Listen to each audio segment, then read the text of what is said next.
नमस्कार मैत्रिणींनो, प्रेमाच्या रसोई चॅनलवर तुमचं मनापासून स्वागत आहे। तर आज आपण मखाना बर्फी करणार आहोत, बिना तूप बिना तेलाची। तर मी वाटीभर हे घेतलेत मखाने, मोठी वाटी भरून मखाने घेतले। एक वाटी साखर घेतली, अर्धी वाटी हे घेतलंय काजू, थोडीशी विलायची पावडर, थोडासा पिस्ता लागल, एक वाटी दूध घेतले आणि एक वाटी नारळाचं काळपाट काढून बारीक करून घेतलंय चुरा। तर आता आपण गॅस पेटू, बारीक गॅसवर मखाने कुरकुरीत होईपर्यंत भाजायचे। कढई टाकून द्यायची, बारीक गॅसवर भाजायचे चांगले। बघा, सतत हलवत असं चांगले कुरकुरीत होईपर्यंत भाजून घ्यायचे। असा चुरा झाला पाहिजे त्याचा, म्हणजे पावडर चांगली होईल। हे बघा, अशा पद्धतीने आता आपण थंड व्हायला काढून घेऊ। आता मी हे मखाने थंड व्हायला काढून घेते प्लेटमध्ये। आपण अर्धी वाटी मी काजू घेतले, काजू पण चांगले भाजून घ्यायचे। बारीक गॅसवर चांगले डाग येईपर्यंत असे भाजून घ्यायचे। काजूला असे डाग येईपर्यंत चांगले कुरकुरीत भाजून घ्यायचे। आता आपण काढून घेऊ, थंड होऊन घेऊ। आता आपण मखाना थंड झालाय, मखाना अगोदर बारीक करून घेऊ, मखाण्याची पावडर करून घ्यायची।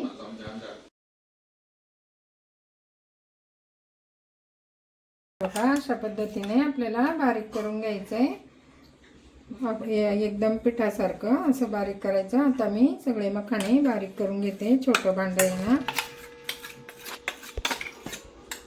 आता एकदम बारीक झाले, आता आपण काढून घेऊ।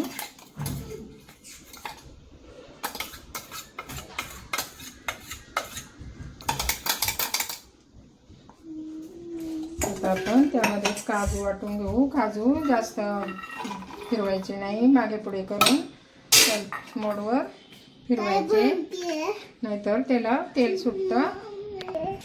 हे बघा, अशा पद्धतीने आपल्याला काजूची पावडर करायची, जास्त फिरवायचं नाही, नाहीतर ते तेल सुटतं त्याला।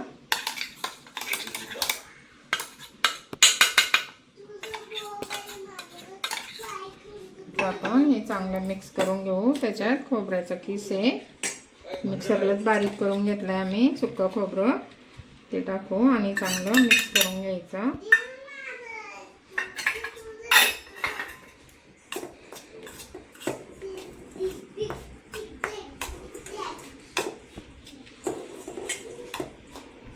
हे बघा, आपलं मिक्स करून झालंय, चांगलं मिक्स करायचं, एकजीव करून घ्यायचं। आता आपण एक वाटी दूध टाकणार, कढईत एक वाटी दूध टाकलं।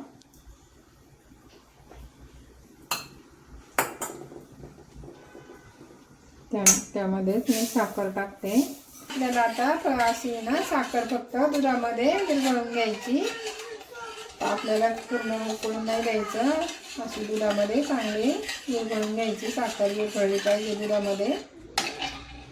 मी 4 चमचे मिल्क पावडर दुधात मिक्स करून घेते, गुठळ्या होऊन नाही द्यायच्या। हे बघा, 4 चमचे बरोबर आहे। आता आपण हे चांगल्या दुधामध्ये मिक्स करून घेऊया, अजिबात गुठळ्या होऊन नाही द्यायच्या अशा। हे बघा, आपली साखर विरघळली। आता थोडं थोडं करून आपल्याला हे मिल्क पावडर आहे ना त्यामध्ये टाकायची, गुठळ्या नाही होऊन द्यायच्या, असं हलवत राहायचं, थोडं थोडं ओतायचं।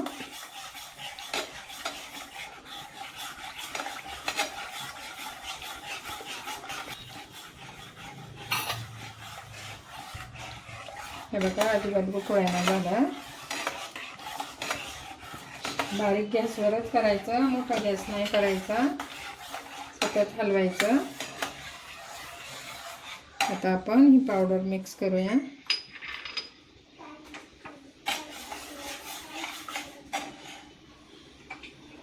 हे बघा, मी थोडी थोडी पावडर टाकते मखाण्याची, ह्याची काजूची पावडर, थोडं थोडं हे करायचं, मिक्स करून घ्यायचं, गुठळ्या होऊन नाही द्यायच्या।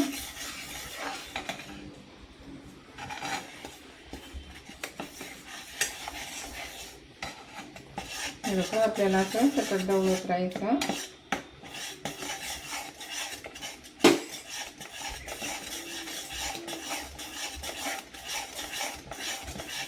हे बघा आता मी सगळी पावडर टाकून देते आणि सतत हलवीत राहायचं.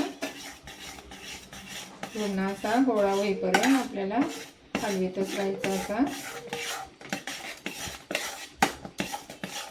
अशा भांड्याला तूप लावून घ्यायचं म्हणजे चिटकत नाही. हे बघा सतत हलवत कढईला असं सुकलं कढईपासून बाजूला होईपर्यंत आपण असं हलवीत राहायचं. चांगला गोळा झाला पाहिजे त्याचा. हे बघा आता आपला गोळा व्हायला लागला चांगला. आता आपण थोडीशी विलायची पावडर टाकू. जायफळ आणि विलायची पावडर आहे. आता आपण चांगलं मिक्स करून घेऊ.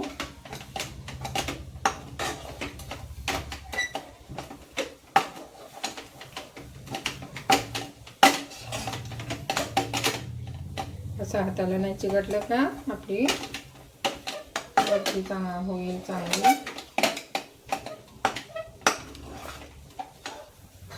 का मी एका वाटीत थोडंसं काढून घेते.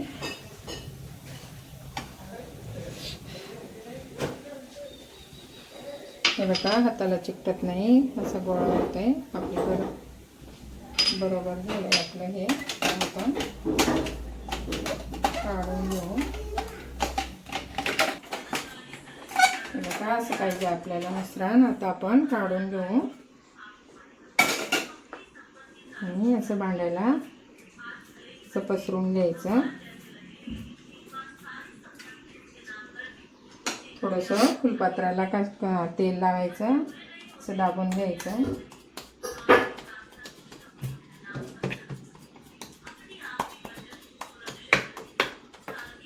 हे बघा असं फुलपात्राला तेल किंवा तूप लावून घ्यायचं आणि असं सेट करून घ्यायचं. आता आपण त्याच्यावर थोडेसे काजू होते पिस्ता आणि बदामे थोडेसे कापाशी टाकू.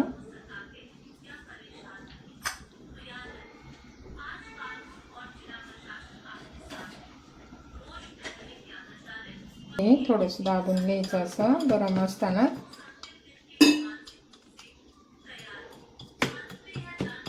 याला अर्धा तास फ्रीजमध्ये किंवा बाहेर 1 तास असं ठेवायचं.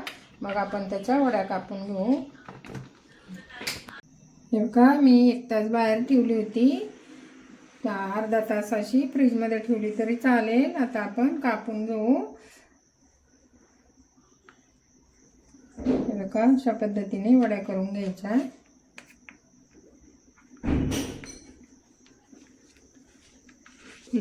साईडने पण असं करून कापून घ्यायचा. मी चौकोनी कापते. तुम्हाला पाहिजे त्या आकारात कापू शकता. आपली प्रोटीनयुक्त भरपूर प्रोटीन असलेली बर्फी तयार आहे. अशा वड्या मोकळ्या करून घ्यायच्या. हे बघा अशा काढून घ्यायच्या. छान झाल्यात वड्या. हे बघा घरच्या साहित्यात आम्ही अशी बर्फी तयार केली. तुम्ही पण करून बघा आणि आवडली तर लाईक करा, शेअर करा, कमेंट करा. नवीन चॅनलवर असेल तर सबस्क्राईब करा. आमचे व्हिडिओ पूर्ण बघत जा. फॉलो करा. Bye bye.